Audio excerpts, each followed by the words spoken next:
డబ్బుంటే సుఖం ఉండదు రాధా. డబ్బు లేకపోతే హోదా, పరువు, ప్రతిష్ట, మేడలు, మిద్దెలు, కార్లు ఏమీ ఉండవు. అవన్నీ ఉంటే సుఖం ఎవరి కోసం ఉండదట. మిమ్మల్ని పెళ్లి చేసుకుని మాత్రం ఏం లాభం పొందాలండి.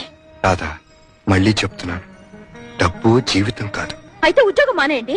జీతం లేకుండా ఎలా బ్రతుకుతాం? డబ్బు జీవితం కాదన్నారుగా మరి. బ్రతకటానికి కావలసినంత కావాలి. ఆ బ్రతికే ఇంకాస్త సుఖంగా గడపడానికి ఎక్కువ డబ్బు కావాలి అంటున్నాను. అయితే డబ్బులోనే సుఖం ఉందంట. అంతేగా మరి. నేను ఒప్పుకోపోతే అన్నం తిను. పచ్చి మంచి నీళ్లు కూడా ముట్టుకోను. ఓకే, నువ్వు డబ్బుతోనే సుఖపడతాను అంటున్నావు కనుక నేను డబ్బు సంపాదించలేను కనుక ఒప్పుకుంటున్నాను.